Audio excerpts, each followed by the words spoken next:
member of ENDOROIS community, and today behind us is a National Assembly. We presented our petition today on two issues, that is health and education. Constitutionally, Chapter 4 of the Constitution, Article 56, clearly stipulates those principles, those rights that citizens should enjoy education, access to basic and quality education, and quality health. And those are the principles as today here presented to Senate to clearly consider as a principal rights for us, minority community.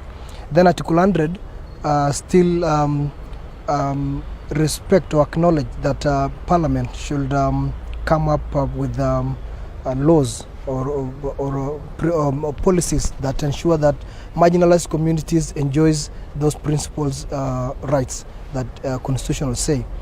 Again, I think ENDOROIS community still suffers on so many things. As we speak now, the rising of lakes in Rift Valley, we are among those communities which lake are expanded more than the original space that it occupies.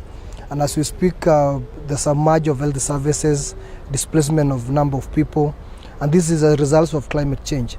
And a climate change is a national disaster. As we speak, maybe national government is considering putting more finance on ensuring that climate change is being addressed.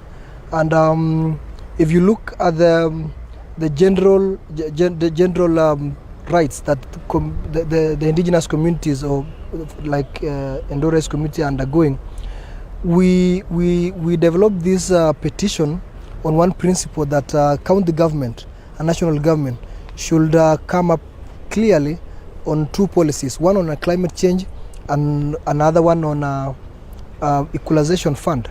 These communities, for example, the likes of ENDOROIS, should be given a preference in terms of accessing to health care, accessing to education. If the ENDOROIS community doesn't have any, even level 3 hospitals in their region, they don't have enough educational facilities. The highest education system is a district schools. It means the quality of education in those regions is compromised. If you look at the health facilities, women still travel more than 50 kilometers to access health facilities.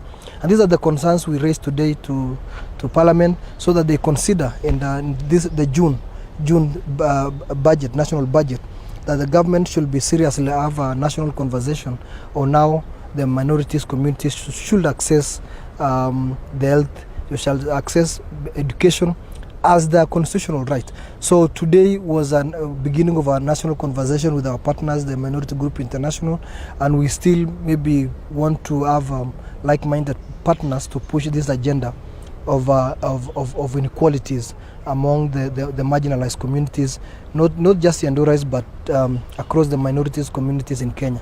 So today was just a beginning of conversation, and I think we will still address relevant bodies, the ombudsman, the Ministry concerned of Finance, the Ministry of Education, the Ministry of Health, the county government. As we speak, county government doesn't have clearly policies that addresses the early childhood education, doesn't have a clear policy on how women should access health.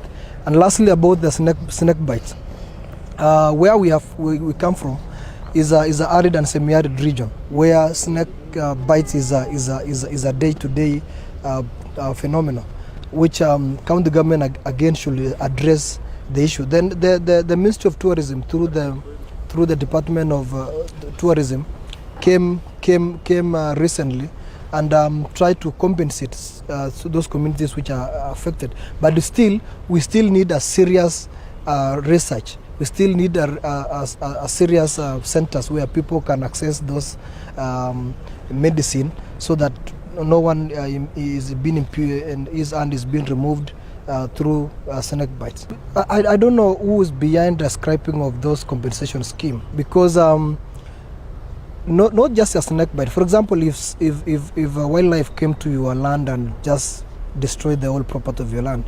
the law protects you on right to food. And this one is more even unfortunate if there's government has scrapped the compensation of snake bites, and I think this is a weakness we are experiencing in our government, or maybe Department of Government try to execute some of their activities and compensation scheme. This is a long overdue. All over the world, people are being compensated on such unfortunate event, and I think county government not recognizing or compensating people facing such challenge is unfortunate, because people have been losing life, young people have been losing life, people have been crippled by snake bite, and these are phenomenal. And let me tell you, people are selling venoms.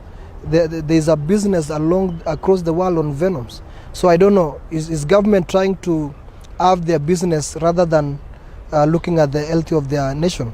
So it's a disaster. If you go to Ethiopia, people are trading venoms with millions of shillings. So why not compensate somebody who has been lose his hand or his leg or lose his life? So I think that is an unfortunate scenario where government should consider that one. Thank you. My name is Paul Chips.